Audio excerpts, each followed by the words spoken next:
जो वादा किया गया उसे भूलने की गुस्ताखी मत करना। रहमान डकैत की दी हुई मौत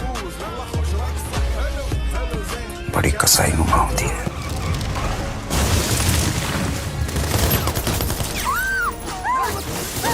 አንድ በጨለማ የተዋጠ ሲንግል ስክሪን ሲኒማ ቤት ውስጥ ጸጥ ብሎ የተቀመጠ ወጣት ጎረምሳ ልጅ አለ።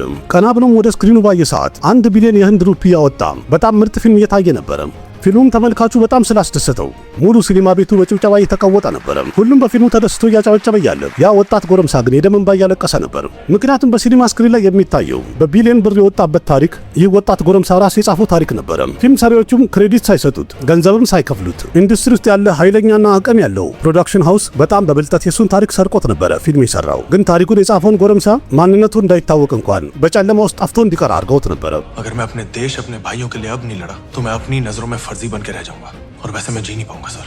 आई प्रॉमिस यू आप मुझे कहीं भी भेज दीजिए मैं अपने हर एक सिपाही को जिंदा सही सलामत वापस लाऊंगा। ይህ ክስተት ደግሞ ገና እየታገለና በርትቶ በስራ ይቀጥላል ብሎ ለሚለፋ ዳይሬክተር ሞራልና ወኔን እንዳለ የሚያንኮታኩትና የሚጥል የሚያሳንፍ ከባድ ክስተት ነበር። እሰራለሁ እለፋለሁ ብሎም ወደዚህ ከተማ መጥተው ከነበረ ጓዙን ጠቅልሎ ተመልሶ ወደ ቤቱ የሚሄድበት ክስተት ነው። ምክንያቱም የመጣበት የህልም ከተማ ውስጥ ያለምንም ጎድፋዘርና ረዳት ሰዎች ሊጠቀሙበት እንጂ ሊሰራ እንደማይችል እርግጠኛ የሚሆኑበት ክስተት ነበር። እንደዛም ሆኖ ግን ይህ ጎረምሳ ለረጅም ዓመት ቢገፋም ቢያታሉትም ቢያጭበረብሩትም ክስተቱን በውስጡ ልክ እንደ እሳተ ገሞራ በእልህ አምቆ ይዞ ያ ከካሽሚር በተ የነበረው ጎረምሳ ሽንፈቱን ለማመን ፈቃደኛ አልነበረም። እንደውም ኢንዱስትሪውን በቀለዋለሁ ብሎ ሪቬንጅ ሙዱን ኦን አድርጎ ነበር። ግን ይህ ጎረምሳ በጊዜ ሂደት እድሉን አግኝቶ ከካሜራ ጀርባ ሆኖ አክሽን ባለ ሰዓት በህንድ ሲኒማ ከፍተኛ ማዕበል መቀስቀስ የቻለ ሲሆን በዚሁ በቦሊውድ ሲኒማም በስፓይ ፊልሞች በጣም ከፍተኛ ስም ያገኘውን ስፓይ ዩኒቨርሱን በአንድ ጊዜ ስሙን ካፈር የቀላቀለና ያዋረደ ሰው ሊሆን ቻለ።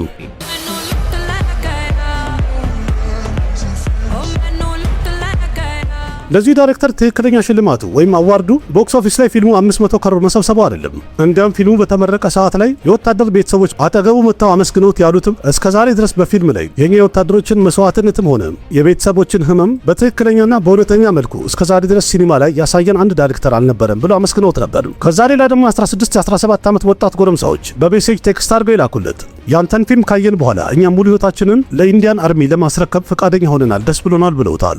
ይህ ክስተት ማለት ለአንድ አውትሳይደር ወይም ኢንዱስትሪ ውስጥ ምንም ጎድፋዘር ለሌለው አንድ ዳይሬክተር ወደ ህንድ ሲኒማ ገንዘብ ለማግኘት ብቻ ሳይሆን እንዲያውም ሌጋሲውን ለማስቀጠል የመጣ ዳይሬክተር እንደሆነ በደንብ ያረጋገጠ ስራ ሊሆን ይችላል።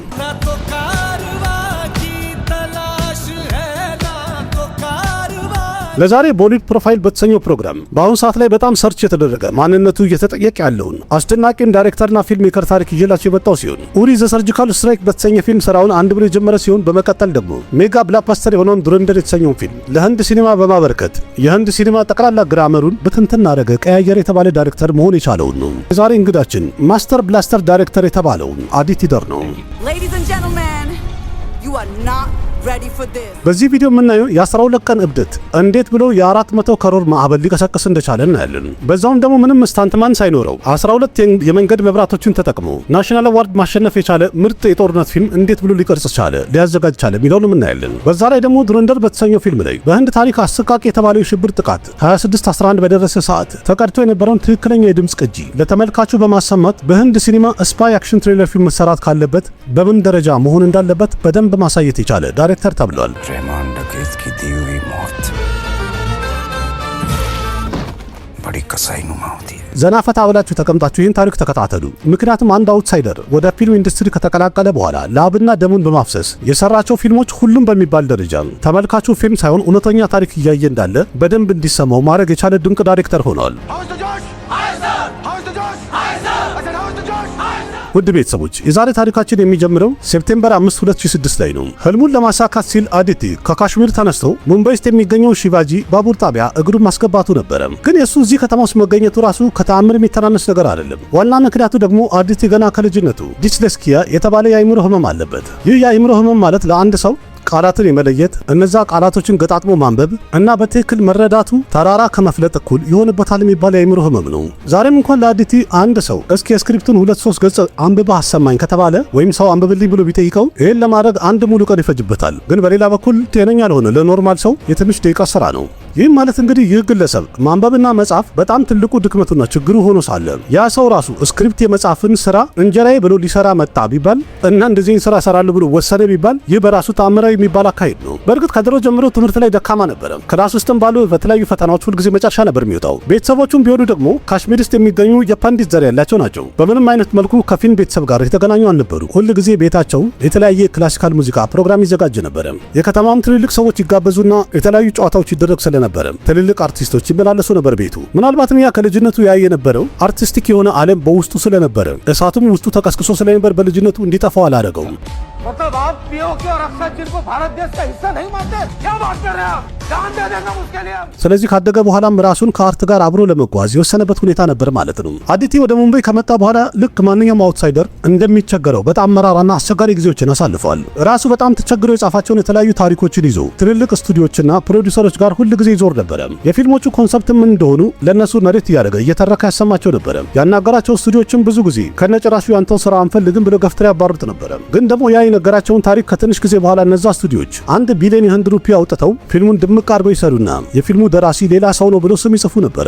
አይኑ ፊት ለፊት እንግዲህ ቀን ምሽት የለፋበት ስራ በመጨረሻ በሌላ ሰው ስም ሲጻፍና ክሬዲቱ ሌላ ሰው ሲወስድበት አይኑ ፊት ለፊት እያየ ደራሲ ሆናለሁ የሚለው ወይም ደግሞ እንደዚህ ድርሰትን አቀርባለሁ የሚለው ፍላጎቱ ሙሉ ለሙሉ ከውስጡ ተንኮታክቶ ተሰብሮ ነበር። ከውስጡ ተሰብሮ ነበር፣ ደክሞት ነበር። ደጋግሞም እያሰበ ነበረው ይህንን የህልም ከተማ ትቼ በቃ ወደ ሀገሬ ልመለስ ብሎ አስቦ ነበር ብዙ ጊዜ። ግን እንደዛም ሆኖ ሙምባይ መሰለ ውድ ከተማ ውስጥ በህይወት መኖር ስላለበት የተወሰነ ትንንሽ ስራዎችን መስራት ሞከረ። የዛኔም ለሙዚቃዎች አንዳንድ ሊሪክሶችን፣ ግጥሞችን ጻፈ። እንደገና ደግሞ ረዳት ዳይሬክተርም ሆኖ ከተለያዩ ሰዎች ጋር አብሮ መስራት ጀመረ። ምክንያቱም ትንሽ ገንዘብ ያስፈልገው ስለነበረ። ይህንን ትግል እያደረገ በነበረ ሰዓት ላይ አክሮሽና ቴዝ የመሳሰሉ ፊልሞች ላይ ረዳት ዳይሬክተር ቢሆንም ግን በፊልሞቹ የቀረጻ ቦታ ላይ የኢንዱስትሪ አንጋፋ የተባሉ የተለያዩ ዳይሬክተሮችን መተዋወቅ ቻለ።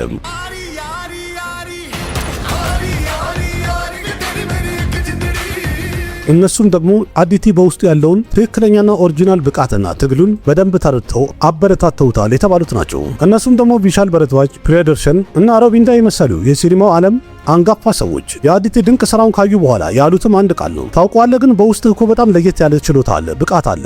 ትንሽ ጊዜ ታገል፣ ቆይ፣ እዚሁ ማድረግ ትችላለህ፣ ጉዳዩ የጊዜ ብቻ ነው ብለውት ነበረ። በአጠቃላይ ትንሽ ጊዜ ጠብቅ፣ ቢረፍትም ግን አልጨለመም እያሉት ነው። እነዚህ ሰዎች የተሰጡት የተስፋ ቃል እዛ ማጥ ውስጥ ከመስመጥ አትርፎታል። እንደዛም ሆኖ ግን ፊት ለፊቱ ገና እጅግ በጣም አሳዛኝና አስከፊ የተባለው የሥራ እንቅፋት መምጣቱ ገና ይቀረው ነበረ።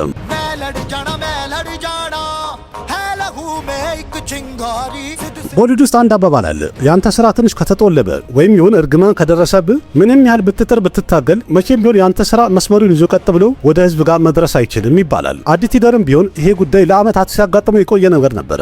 በፈረንጆቹ በ2013 ነበር የመጀመሪያ ፊልሙን ዳይሬክት ለማድረግ አንድ ብሎ ጉዞ የጀመረው። ግን ያ ፕሮጀክት ገና ከመጀመሩ በፊት ተቋረጠ። በመቀጠል ደግሞ በ2016 ከደርማ ፕሮዳክሽን ጋር በጣም ትልቅ ፊልም ዳይሬክት የማድረግ እድል አጋጥሞት ነበረ። ያ ፊልም ርዕሱ ራት ባቂ ይሆናል ተብሎ ነበረ። ይህ ፊልም በትልቅ ስኬል የሚቀረጽ አንድ ሮማንቲክ አክሽን ፊልም ይሆናል የተባለ ሲሆን በዚህ ፊልም ላይም በሰዓቱ ቶፕ የነበረው ፉአድ ካንና ሱፐርስታር ካትሪና ከይፍ በፊልሙ ላይ መሪ ተዋናይ ይሆናሉ ተብሎ ነበር። የፊልሙ ቀረጻም ሊጀመር 15 ቀን ቀርቶት ነበር። የፊልሙ ሴት ሁሉ ተዘጋጅቶ ነበር። ቡድኑም ሙሉ ዝግጅት አድርጎ ነበር። አዲቲ ደርም ደግሞ ለረጅም ዓመት ዳይሬክተር የመሆን ህልሙ ፊት ለፊቱ እውነት ሊሆን እንደተዘጋጀ ሲያይ ማመን አልቻለም ነበር። ግን በድንገት ሴፕቴምበር 18 2016 ላይ ያ የተረገመ ቀን ጠዋት ጀሙ ካሽሚር የሚባለው አካባቢ ኡሪ ላይ እጅግ በጣም አስከፊ የተባለውና አደገኛው የሽብር ጥቃት ደረሰ። በዚህ የሽብር ጥቃት በጣም ብዙ የህንድ ወታደሮች ህይወታቸው አልፏል። ይህ አደጋ ህንድ ውስጥ በአጠቃላይ የተቀወጠ ሲሆን ከሀገሪቱ ጭምር የቦሊውድንም በጣም ብዙ አቅጣጫዎች መቀየር የቻለ ክስተት ሊሆን ቻለ። जम्मू कश्मीर के उरी में सेना की 12 यूनिट के बेस पर हुए आत्मघाती हमले में सेना के 17 जवान शहीद हो गए हैं። ይህ አደጋ ከደረሰ ከሁለት ቀን በኋላ ሴፕቴምበር 20 ማለት ነው በከፍተኛ ቁጥር በጣም ብዙ ህዝብ አንድ ላይ ወጥቶ ደርማ ፕሮዳክሽንን መሰባበርና መዛት ጀመሩ። የሚችሉትን ያህል በጣም ብዙ ዱላና ድንጋይ ወርውረዋል ወደ ስቱዲዮ። የነሱም ጥያቄያቸው ደግሞ አንድ ነገር ብቻ ነው። ይህን የኡሪ ጥቃት ካየን በኋላ በደርማ ፕሮዳክሽን አንድ የፓኪስታን አክተር እንኳን የሚተውን ከሆነ እነዛ ፊልሞች ከነጨራሹ እንዲሰራም እንኳን አንፈቅድላቸውም፣ ሴቱን መተን እንሰባብራለን አሉ። በዚህ ጉዳይ የደርማ ፕሮዳክሽን የቢሮ ሰራተኞች በአጠቃላይ በጣም ተጨንቀው ነበር። ፊልሙ ቀረጻ ሊጀምር እንግዲህ 15 ቀን የቀረው፣ ስለዚህ ፉአድ ካንን ቀይረን ሌላ ተዋናይ ኬት ነው የምናመጣው የሚለው አንድ ጭንቀት ነበረ። በሌላ በኩል ደግሞ አዲቲን በትክክል ተረድቶ ነበር። በቃ እድል በኔ ላይ አስጠሊታ የሆነ ጨዋታ ተጫውታብኛለች ብሎ አስቦ ነበር። ይሄ ፊልም በቃ ለስከመጨረሻው እንደማይሰራም እርግጠኛ ሆኖ ነበር። ደርማ ፕሮዳክሽን ውስጥ ያሉ ሰራተኞች ፉአድ ካንን በማን እንቀይር ብሎ እየተመካከሩ ነበር። በሌላ በኩል ደግሞ የህንድ ወታደሮች ለደረሰባቸው ጥቃት በቀል አድርገው ሰርጂካል ስትራይክ አድርገው ነበር፣ ወይም አንድ ሚሽን አድርገው ተበቅለዋቸው ነበር። ይህን ነገር ከሰማ በኋላ የአዲቲ አይምሮ ውስጥ አንድ ሀሳብ መጣለት። ያ ሀሳብም ደግሞ የህይወቱን አቅጣጫ ለስከመጨረሻ ድረስ የቀየረ ሊሆን ቻለ። उरी हमले का हैंडलर कौन था? प्लानिंग कहाँ हुई थी?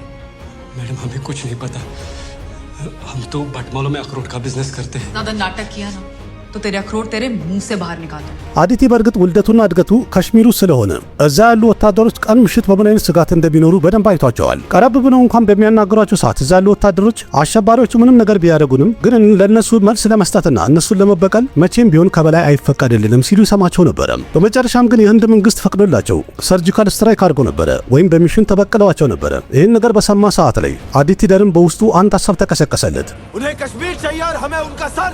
Are you ready, boys? Yes, sir. जय हिंद। ያ ከድሮ ጀምሮ ወታደሮቹ የሚፈልጉት የነበረው ሐሳብ አሁን ተግባራዊ ሆኖላቸዋል የሚለው ነገር በደንብ ገባው። አዲቲ የሚወሰነው ያለቀ የነበረ ስራና ዳይሬክተር የመሆን ህልሜ በዚህ የሽብር ጥቃት የተነሳ ለገደል የገባው በዚህ በሽብር ጥቃትና መንግስትን በሰጠው መልስ ወይም ደግሞ ስትራይክ የተነሳ ለየት ያለ ታሪክ እጽፋለሁ። ይህ የምጽፈው ታሪክም ደግሞ በህንድ ሲኒማ እስከ መጨረሻ ድረስ የሚታወስ ይሆናል ብሎ ወሰነ። እንዲያውም በአንድ ኢንተርቪው እንደተናገረው ከሆነ ይህን ፊልም ለመስራት ከኪሴ ያለኝን ገንዘብ እንዳለ አሟጥጬ ሁሉ ለምን አላወጣም፣ ፊልሙን ግን እሰራዋለሁ ብዬ ወስኜ ነበር ብሏል። ኦክቶበር 1 2016 ላይ አዲቲ አንድ ኦፕሬሽን ጀመረ። ያም ደግሞ ክላሲፋይ ያልተደረጉ የኦፕሬሽኑ የተለያዩ ሚስጥራዊ ሰነዶችን ማፈላለግ ጀመረ። በእርግጥ ይህንን ስራ አጠናቅሮ ማምጣት ለአንድ ፊልም ስክሪፕት በጣም ወሳኝ ነው። ይህን ስራ ደግሞ የሚሰራ የነበረው አሳሽ የሆነ ጋዜጠኛ ነበረ፣ ብዙ ጊዜ ለዳይሬክተሮች የሚሰራላቸው። ግን አዲቲ በራሱ እያፈላለገ ነበረ። ከሰርጂካል ስትራይክ ጋር የተያዙ የተለያዩ ዶክመንቶች በጣም ቶፕ ሲክሬት ነበሩ፣ የተደበቁ ነበሩ። አንድ ፕሮዲውሰር በቀላሉ ፈልጎ ያገኛቸዋል የሚባሉ አልነበሩም። ግን እነዚህ መረጃዎችን ለማግኘት ሲል አዲቲ ከራሱ ኪስ የተለያዩ ገንዘቦችን እያወጣ ከሙምባይ ድልድይ በየቀኑ ይመላለስ ነበረ። ትልልቅ ጋዜጠኞችን፣ ጡረታ የወጡ ወታደሮችን፣ ትልልቅ ጋዜጠኞችን እንዲሁም ደግሞ ከጥቃቱ ጋር የተያዘ ብዙ መረጃ አላቸው የሚባሉ የተለያዩ ጋዜጠኞችንም በድብቅ ይገናኝ ነበረ። मैं आपको उरी में हुए शहीद भाइयों के मौत का बदला लेने का मौका देने जा रहा हूं। उनका सर धड़ से अलग करने का मौका देने जा रहा हूं। የዚህ ሁሉ ነገር ዋና ዓላማ የኦፕሬሽኑ ትክክለኝነትና ምንነትን ዓለም ፊት ለፊት በፊልም መልክ ማውጣት ፈልጎ ስለነበረ ነው። ይህንን ስራ 6 ወር ሙሉ ቀንም ማታም እያደረገው የተለያዩ መረጃዎችን እየሰበሰበና እያጠናከረ ሄደ። እንደዛም ሆኖ ግን በየቀኑ አንድ ጭንቀት ውስጡን እየሸረሸረው ነበረ። ድንገት እንኳን ይህን ፊልም መሰራት ካልቻለ እንቅፋት ከመጣበት በቀጣይ ታዲያ የሥራ ህይወቴ ምን ይሆናል፣ እኔስ ምን ሆናለሁ እያለ ይጨነቅ ነበረ። ይህ የሚያሳየው በቃ ውስጡ አንድ እብደት ነበረ። ሌላው ቢቀር እንኳን ለዓለም አንድ ጊዜ ያለውን የዳይሬክተርነት ብቃት አሳይቶ እፎይ ማለት የፈለገ ዳይሬክተር ነበረ። በዚህ መልኩ እየቀጠለ ያለ ዕለቱ ማርች 1 2017 ነበረ። ይህ ዕለት ማለት እጅግ በጣም አስደንጋጭና አስጨናቂ የሆነ መጥፎ ዜና የሰማበት ቀን ነበር። ያም ደግሞ አንድ ጓደኛው ደውሎ የነገረው ቦሊውድ ውስጥ የሚገኝ አንድ ትልቅ ባነር ኡሪ ዘ ሰርጂካል ስትራይክ ወይም በዚህ ታሪክ ላይ አንድ ፊልም ሊሰራ ነው አለው። I think somebody is trying to make a film on surgical strike. And I panicked. I was like, dude, this can't be happening to me again. በጣም ብዙ ጊዜ ፊልሞቹ ሊሰሩ ጫፍ ደርሰው ገደል ሲገቡና ሲፈራረሱ ያየው አዲቲ እጅግ በጣም ደነበረ ይህን ዜና በሰማ ሰዓት። ምክንያቱም ይህን ታሪክ ከእጅ እንዳይወጣ ብሎ በጣም ፈርቶ ነበረ። ይህ ፍርሃትም በውስጡ እጅግ በጣም መረበሽን የፈጠረ ሲሆን አንድ ክፍል ውስጥም ራሱን ዘግቶ ሙሉ ለ12 ቀን ወደ ውጭ ሳይወጣ ቁጭ ብሎ ነበረ። እንዲያውም በዚህ በ12 ቀን ውስጥ ምን ጊዜ ምግብ እንደበላም ራሱ አዲቲ አያስታውስም። መተኛቱን ትዝ አይለውም። በውጭ ዓለም ላይ ምን እንደሚሆንም መስማቱም ራሱ አያውቀውም። በዚህ በ12 ቀን ውስጥ መጀመሪያ ያጠናቀረውን የተለያዩ ዘገባዎችን ወይም ሪሰርቹን እንዳለ አንስቶ እጅግ በጣም ጠንካራና ኃይለኛ የተባሉ ስክሪፕቶችን የጻፈ ነበረ። በዚህ እርግጠኛ ሆኖ ዲስሌክሲያ የተባለ ህመም ላለበት የአይምሮ ችግር ላለበት ሰው በ12 ቀን ውስጥ የአንድ ፊልም ሙሉ ድራፍትና ስክሪፕቶችን ማዘጋጀት ከነጨራሹ አይታመንም የሚባል ትልቅ ተአምር ሆኖ ተገኝቷል። ስክሪን ፕሌውን እንዳለ አዘጋጅቶ ከጨረሰ በኋላ ሄዶ ለማናጀሩ ሰጠው። ማናጀሩም ደግሞ ሄደና ለአርኤስቪፒ ዳይሬክተር ለሶኒያ ያቀበላት ሲሆን ማናጀሩ ያላተም ይህንን ስክሪፕት በቀጣይ 2 ሰዓት ውስጥ ማንበብ አለብሽ፣ ምክንያቱም በዚሁ ሳብጀክት ላይ በዚሁ ርዕስ ላይ ሌላ ሰውን ፊልም ሊሰራ ስለሆነ በጣም መፍጠን አለብን ብሏት ነበረ። ሶኒያም ስክሪፕቱን አነበበችው። በጣም ስለወደደችው ስክሪፕቱን ፈጠን ብላ ለሮኒ ስክሩዋላ ደወለችለት። ሮኒ ስክሩዋላም በዛ ሰዓት ላይ ከከተማ ወጣ ለማለት ፕሌን እያዘ ነበረ። በሰዓቱ ሮኒ ስክሩዋላ አንድ ስክሪፕት ለማንበብ ሌላ ቢቀር እንኳን 15 ቀን ጊዜ ይሰጠኝ ይል ነበረ። ግን ሶኒያ ስላስጠነቀቀችውና ግትር ስላለችበት ሮኒ ስክሩዋላ በዛው ፕሌን እየሄደ እያለ የስክሪፕቱን የመጀመሪያ ገጽ አነበበው። ከዛም ሁለተኛ፣ ከዛም ሶስተኛ፣ ከዛም አራተኛ እያለ ቀጠለ። ፕሌኑም ከተነሳበት ከተማ የሚደርስበት መዳረሻው ከተማ ላይ እስከሚያርፍ ድረስ ሮኒ ስክሩዋላ ስክሪፕቱን ሙሉ ለሙሉ አንብቦት ነበረ። እናም ፈጠን ብሎ ለሶኒያ ደወለላትና የፈለገ ነገር ይሁን ግን የኛ ፕሮዳክሽን ካምፓኒ አርኤስቪፒ ይህንን ፊልም ይሰራዋል ፈጣን በይ አላት። ፊልሙንም ለመስራት ፈቃድ እንዲሰጣቸው ማረጋገጫ ለማግኘት ሲሉ ወደ ኢንዲያን አርሚ ስክሪፕቱ ተላከ። እዛ በሄደ ሰዓት ላይ ታወቀው 12 የሚደርሱ ፕሮዲውሰሮች በዚህ ርዕስ ላይ ፊልም መስራት ፈልገው እንደነበረ ታወቀ። ግን በጣም የሚያስገርመው ነገር 12ቱም ሙሉ ለሙሉ የተዘጋጀ ታሪክም ሆነ ስክሪፕት አልነበራቸውም። ቀደም ብለው ግን እንስራ ብለው ለአርሚዎች ፈቃድ እየጠየቋቸው ነበር። አዲቲ ደርም ያለፈው 6 ወራት ለአቡን አፍሶ እንቅልፉን አጥቶ የሰራው ስክሪፕት የኛን ክብር ከፍ የሚያደርግ እንጂ እኛን የሚጎዳ ነገር ስለሌለው አሳልፈነዋል፣ ይሰራ ፊልሙ ፈቅደናል አሉ።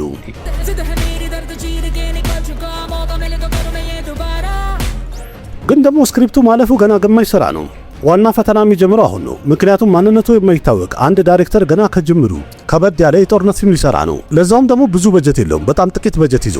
የዚህ ፊልም በጀት ማለት ቦሊውድ ውስጥ አነስ ያለ ይረባል አይረባም የሚባል የተለያዩ ኮሜዲ ፊልሞች የሚሰራበት ያህል በጀት ነው። ስለዚህ ለአዲቲ ደርና ለቡድኖቹ ይህንን ፊልም በትክክል ሰርቶ ማቅረብ ማለት ከትክክለኛው ሰርጂካል ስትራይክ ሁሉ በጣም የከበደ ነበር ለነሱ። የፊልሙ በጀትም ከፍ እንዳይል ገንዘብም ስለሌላቸው ገንዘብ ለማትረፍ ሲሉ ለመቀነስ ሲሉ በየቀኑ የተለያዩ ስታይሎችን ይጠቀሙ ነበረ እንደምንም ገንዘብ ለማትረፍ። በዛ ላይ ደግሞ ልክ እንደ ቦሊውድ የተለያዩ ስታንትማኖችና ትልቅ አክሽን ዳይሬክተር እንኳን እንቅጠር ቢባል ያን ያህል በጀት የላቸው። ግን ኡሪ የተሰኘው ፊልም ላይ የፊልሙ ወሳኝ የሚባሉና ትልልቅ አክሽን ሲኖች 5 ብቻ ነበሩ። አንደኛው አምቡላንስ የሚፈነዳበት ነው። ፔልጋዋ አካባቢ የደረሰው ፍንዳታ፣ ኡሪ ላይ ያደረሱት ጥቃት፣ ከዛው መቀጠል ደግሞ አሸባሪዎች ያሉበት ቦታ ገብተው የሚያደርጉት የመጨረሻው ፋይት ነበረም። እነዚህን ሁሉ ሲኖች ለመቅረጽ እጃቸው ላይ ወይም አብሯቸው የነበረው 9 ትንንሽ የሚባሉ ስታንትማኖች ብቻ ይገኙ ነበረ።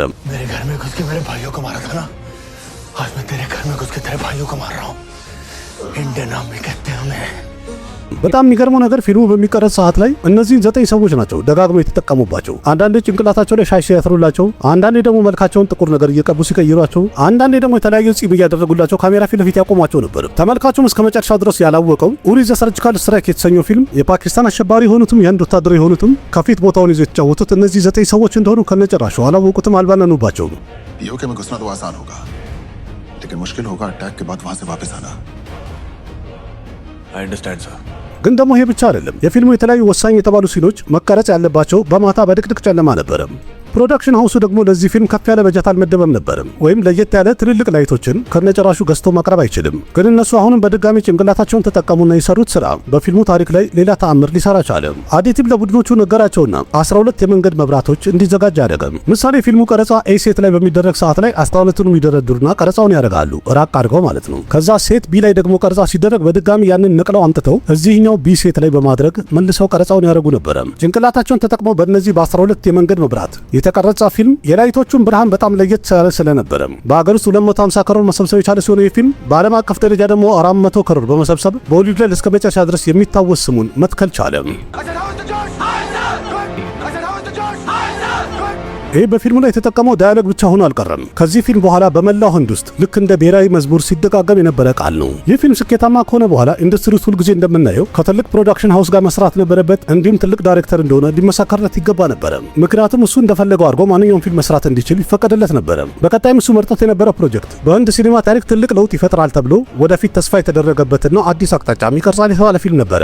ያም ደግሞ ዘ ኢሞርታል አሾታማ የተባለው ፊልም ነው። ለአመታት የዚህ ፊልም ፕሪፕሮዳክሽን ስራ ሲቀጥል ነበረ፣ ሲሰራ ነበረ። የፊልሙ ኮንሰፕት በሆሊውድ ሌቭል ነው። የተለያዩ ሴቶች ተዘጋጁ፣ የቪኤፍኤክስን ስራ የሚሰሩ ቡድኖች ተቀጠሩ። እንዲሁም ለዚህ ፊልም ደግሞ ረጅም ጊዜ ሰጥቶ ታግሎ ነበረ። ምክንያቱም ለህንድ ሲኒማ አንድ ለየት ያለና ምርጥ ስራ አስረክባለሁ ብሎ የታገለ ነበረ። ግን ቦሊውድ ውስጥ ያለ ፖለቲክስ ደግሞ ይታወቃል። በድንገት መጣና ያ ነገር የሱ የሥራ ህይወቱ ላይ ወይም መንገዱ ላይ እንቅፋት ሆነበት። ይህንን ፊልም እሰራለሁ ብሎ በተናገረና ሐሳቡን ባቀረበ ሰዓት ይህናል በጀትም የለንም፣ እንደገና በካስቲንግ የተነሳን ብዙ ተቸግረናል በማለት ይህን ፕሮጀክት አንቀበልም ብለው ዘጉበት ወይም ሼልፍ አደረጉት። It was too big for the mathematics to work for Indian cinema, because the kind of VFX quality we were looking at, nobody has even strived for it yet. እንግዲህ አስቡት በዛ ሰዓት ላይ 400 ከሮር ያስገባ ብላክበስተር የሆነ ፊልም የሰራ ዳይሬክተር ግን ያው ኢንዱስትሪ ትልቅ ለውጥ ይፈጥራል በኢንዱስትሪ ውስጥ ብሎ ያለውን ድሪም ፕሮጀክቱ ነው ከነጨራሹ አይሰራም ብለው ህልሙን ቀሙትና እንዲሰማው ሊያደርጉት የነበረው አንድ ጊዜ በስህተት ስኬታማ የሆነና የተሳካለት ዳይሬክተር እንጂ ብቃት ያለው ዳይሬክተር አይደለም የሚለው ስሜት እንዲሰማው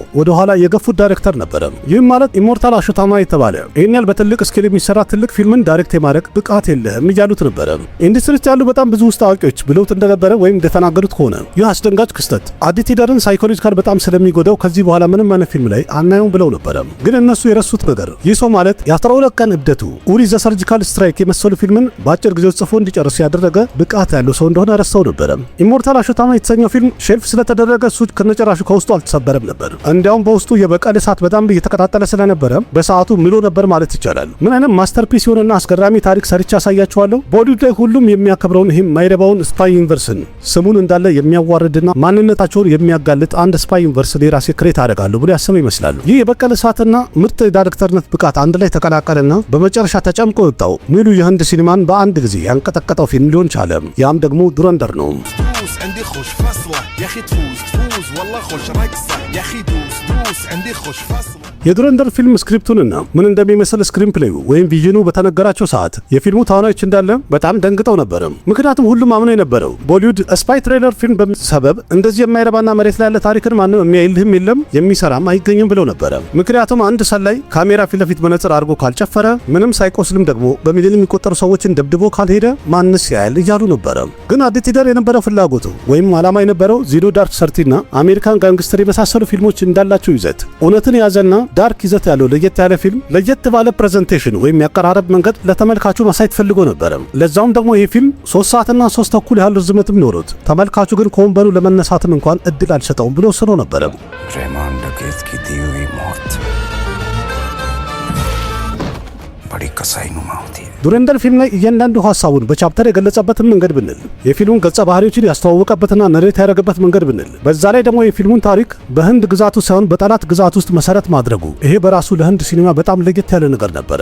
ግን የዚህ ፊልም በጣም ትልቁ ማስተር ስትሮክ የሚባለውና ተመልካቹን እጅግ በጣም ያስደነገጠው 2611 በተባለው አሰቃቂ የሙምባይ የሽብር ጥቃት ላይ ሁሉም ህንዳዊ ሰምቶት የነበረውን ትክክለኛውና ቦታው ላይ ተቀርጾ የነበረውን ድምጽ የተጠቀመበት መንገድ በጣም አስደናቂ አድርጎታል። ያን ደግሞ ፓኪስታን ውስጥ የተቀመጡ ሽብር ቡድኖችን የሚመሩት የነበሩ ሰዎች ባለስልጣናቱ አሸባሪዎቹ ያዘዟቸው ነበር። ሲኒማ ቤት ውስጥ የተቀመጠው ህንዳዊ እንዳለ ወደ ስክሪኑ ሲያይ ስክሪኑ ልክ እንደ ደም ቀይ ይሆናል። ግን በዚህ መሃል ከጀርባ አንድ ድምጽ ይሰማል። ያም የፓኪስታን አዛዥ ይላቸዋል፣ እንደዚህ አስቀምጡትና አናቱን እንደዚህ አድርጋችሁ በርቅሱት በጥይት። መልሶ ደግሞ አሸባሪው ይሄኛውንስ እንዴት አድርገን እንግደለው ብሎ ይጠይቃቸዋል። እንደዚህ ማርገ ግደለው፣ እንደዛ ማርገ ግደለው፣ ግን ካፊሮቹን እንዳለ ጨርሳቸው። እነዚህ ሁሉ እንግዲህ በትክክለኛ ተሰምቶ የነበረው በጥላቻ የተሞሉ የጠላት ድምጾችን ህንዳውያን በሚሰሙ ሰዓት የተመልካቹን ደም በጣም ያፈሉና ያናደዱ ክስተቶች ነበሩ። በሲኒማ ቤት ላይም ስክሪኑ ሙሉ ለሙሉ ልክ እንደ ደም ቀይ በሆነ ሰዓት ተመልካቹም አይኑ አብሮ በንዴት ቀልቶ ነበረ።